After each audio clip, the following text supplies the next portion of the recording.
Sekarang kita merumuskan tentang topik metod penyelidikan. Seperti biasa, kita akan melalui definisi-definisi terma yang digunakan dalam topik ini.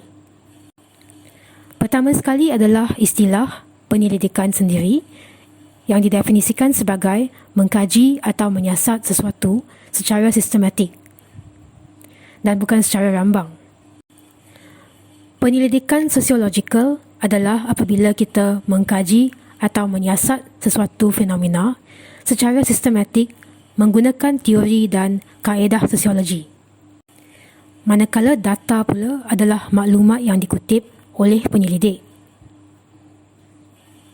Reka bentuk kajian adalah cara kita merancang dan menyusun atur kajian.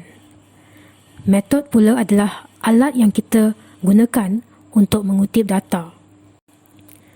Untuk menaikkan taraf kajian kita boleh melakukan sesuatu yang dipanggil sebagai penyeragaman. Penyeragaman kajian terdiri daripada 3 ciri. Ciri pertama adalah kebolehpercayaan, iaitu bertanya sama ada kajian ini boleh diulang semula dan mendapat hasil yang sama. Yang kedua adalah ketelusan, iaitu adakah penyelidik menerangkan langkah kajian dengan jelas supaya penyelidik lain boleh mengulangi kajian yang sama. Ketiga adalah kesahan, iaitu adakah kajian ini menggambarkan realiti yang sebenar.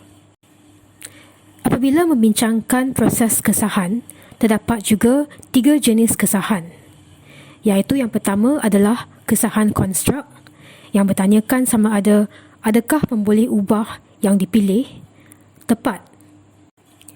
Yang kedua adalah kesahan internal yang bertanyakan sama ada kesimpulan tentang hubung kait di antara 2 atau lebih pemboleh ubah dijustifikasi.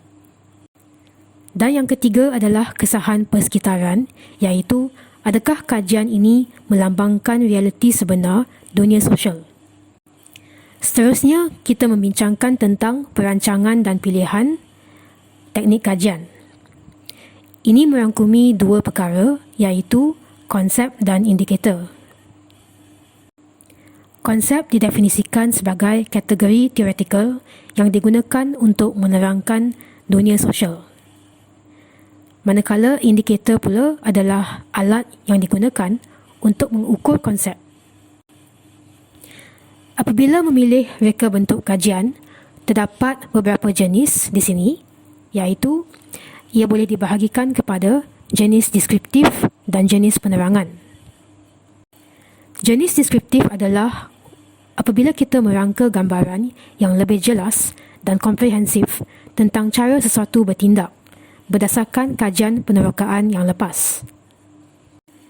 Jenis penerangan pula adalah apabila kita bertanya mengapa sesuatu berlaku dan mengenal pasti mekanisme kausal. Kelebihan jenis kuantitatif pula adalah membolehkan hubung kait di antara pemboleh ubah dicatat dengan lebih sistematik, mudah diseragamkan, memenuhi kebolehpercayaan, ketelusan dan kesahan. Jenis kualitatif pula, kelebihannya adalah ia lebih mendalami pengalaman responden. Reka bentuk kajian yang biasa digunakan di dalam bidang sains sosial merangkumi soal selidik, etnografi, analisis kandungan, tekstual, kajian longitudinal, dan eksperimen dan kajian penilaian. Kita juga mempunyai kaedah atau sumber kajian primer dan sekunder. Dalam kaedah kajian primer, ia termasuklah temu bual berstruktur dan soal selidik, temu bual tidak berstruktur, dan kaedah pemerhatian. Dalam kaedah kajian sekunder, ia merangkumi statistik rasmi dan dokumen atau analisis kandungan tekstual. Seterusnya adalah faktor yang mempengaruhi pilihan metod kajian. Dalam soal selidik, kita biasa melihat sampel dari populasi yang besar dan kita biasa menggunakan temu bual berstruktur dan soal selidik. Manakala dalam eksperimen atau penilaian, kita biasa melihat kumpulan responden yang kecil dan menggunakan teknik pemerhatian berstruktur. Dalam metod komparatif atau silang budaya, kita biasa melihat institusi, masyarakat dan kelompok masyarakat, dan kita menggunakan statistik rasmi atau dokumen. Dalam etnografi pula, kita biasa melihat kes kajian dan kita menggunakan pemerhatian peserta, temu bual tidak berstruktur dan dokumen peribadi.